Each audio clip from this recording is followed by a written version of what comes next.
Today's lesson is 9.6, Factors of a Whole Number. Our learning target today is I can use multiplication facts to find the factors of a whole number. So, what is a factor? We can think about a factor in 3 different ways.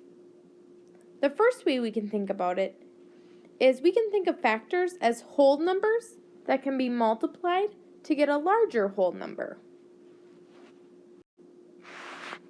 For example, 6 times 4 equals 24. 6 and 4 are both factors of 24. They can be multiplied together to get a larger whole number. I can also think about factors as the numbers of rows or columns in arrays. For example, when I think about the array work I did yesterday, the number 4 and 28 are factors of 112. They represent the number of rows and the number of columns I had in my array. The last way I can think about factors is this. They're the whole numbers that will divide a larger whole number without leaving a remainder. For example, 24 can be divided by 6 and it will get me a whole number of 4. I don't have a remainder because 6 and 4 both go into 24 evenly. 6 and 4 are both factors of 24. Let's try this work now. There are 15 bottles.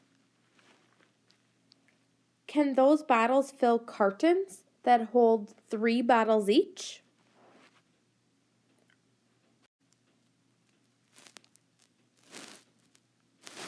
Yes, they can.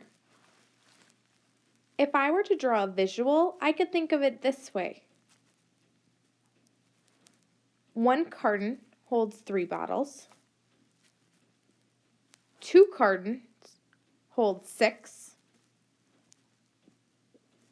3 holds 9. 4 holds 12. And 5 cartons holds a total of 15 bottles. So looking at that, 3 times 5 equals 15. 3 and 5 are both factors of 15. Can 15 bottles fill cartons that hold 4 bottles each?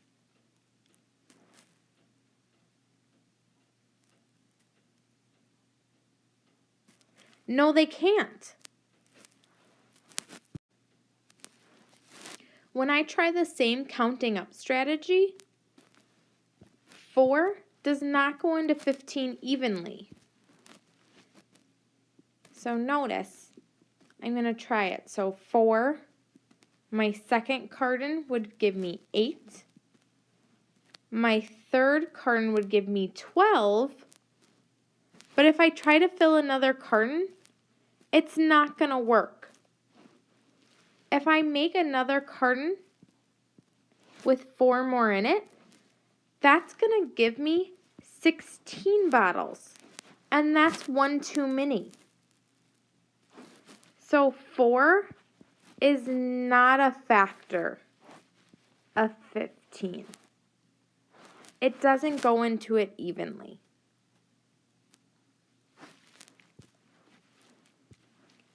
What other sizes of cartons could you use to fit those 15 bottles? Discuss this now. Pause video. Great ideas. We could have 1 carton with all 15 bottles in it. We could have 3 cartons that hold 5 bottles each. Or we could have 15 cartons that hold 1 bottle each. So 1, 3, 5, and 15 are all factors of 15. They go into that number evenly without a remainder. When I write the factors of 15 all in a row, I notice a pattern. I notice that 1 times 15 equals 15, and 3 times 5 equals 15. So I'm noticing right there some factor pairs working their way towards the center. I wonder if we'll notice the same pattern with 16. On your slate, try to figure out what those factors will be. Pause video now. Great work. Notice when I write the factors for 16 in order, I go from the smallest factor all the way to the largest factor. I'm also noticing that it follows that same pattern. So 1 and 16 are a factor pair. 2 times 8 is a factor pair. And I'm left with 4 in the center. 4 times 4 equals 16. It's a factor pair to itself. On your whiteboards, try to identify the factors from the numbers 17, 18, 19, and 20. So I should see you writing the number on one side of your board and listing the factors on the other side. Do this now.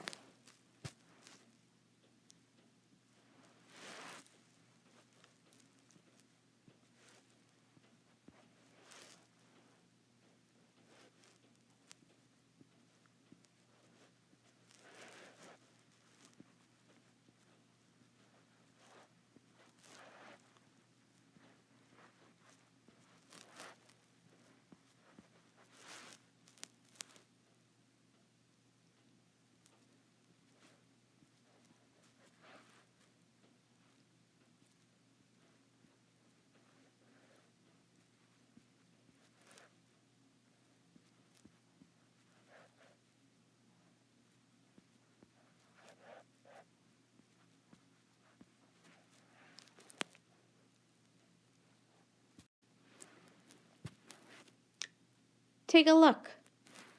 Do your factors pairs match mine?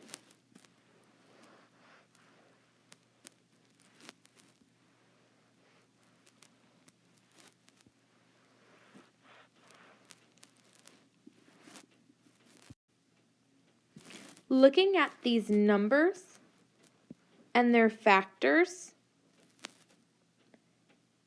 which numbers have exactly 2 factors?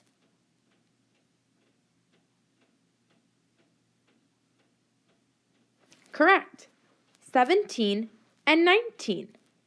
Their factors are 1 and themselves. So for 19, its factor is 1 and itself, 19. 19 and 17 are also known as prime numbers. Their only factors are 1 and themselves. Can you think of another number which only has 2 factors that's not on this table?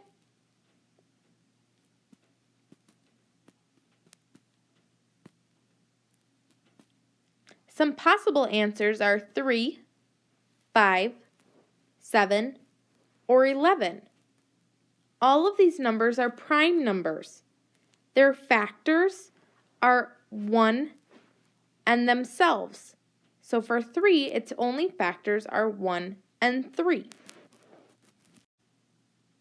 Which numbers have 2 as a factor?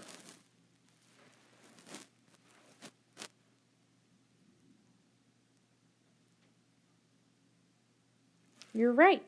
16, 18, and 20 all have 2 as a factor. What do you notice about those numbers?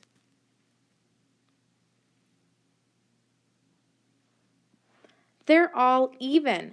16, 18, and 20 are all even numbers, which means they all can be divided by 2. Which 2 numbers have the most factors?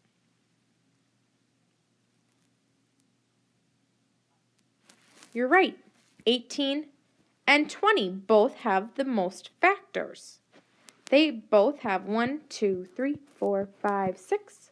1, 2, 3, 4, 5, 6 factors.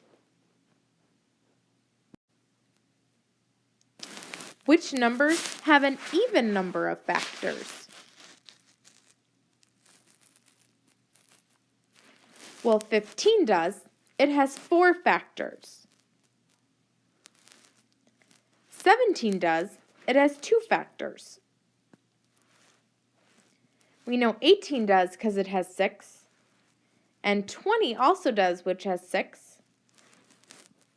19 also has an even amount of factors at 2. That means 16 is our only number with an odd number of factors. It has 5 factors. Notice there's something special about one of its factors, though. Can you explain what's special about it?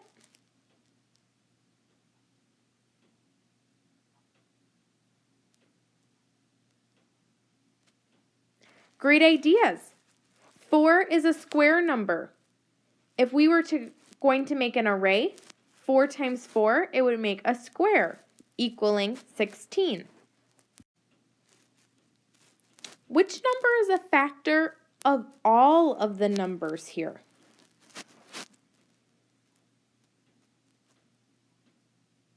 You're right. 1 is a factor of all of them. Every number has a factor of 1 and itself. So notice here, 15, 1 and 15 are its factors. In 16, 1 and 16 is a factor. 17, 1 and 17 are factors. If we kept going with our chart here, I can expect for the number 21 for it to have a factor of 1 and 21. So to review, factors are smaller numbers that can be combined to make a larger number. Or in the reverse, if I was going to divide, I could break this larger number up into 2 smaller numbers, or factors. So in this case, 2 and 3 are both factors of 6. You're going to have a chance to practice this now. You're going to be turning to page 219 in your math journal. And we're going to be playing Factor Bingo today. Your first job is going to be to take these numbers on the bottom of the page and to fill them into the chart up here. You may notice there's not enough boxes for all of these numbers. You're going to try to pick which numbers you think will have the most factors and fill them in randomly in the chart. One strategy you might have is to cross them off as you go. So I'm going to take a guess, and I'm thinking that 35 might have a lot of factors. So I'm going to fill it in somewhere on my charts, and I'm going to cross it out. I'm going to take a guess, and I'm thinking 58 might have a lot of factors. So I'm going to pick it and fill it into my chart. I'm going to guess 11 has some factors. I'm going to pick it, fill it into my chart. So notice I'm picking numbers that I think might have a lot of factors, and I'm filling them in randomly. I'm not just copying them right from the numbers on the bottom into my chart. Once that's done, You're going to follow the directions in your student's reference book on page 285 and 286. This will tell you how to play the game. Your teacher may model how to play also, so pay attention. Have fun!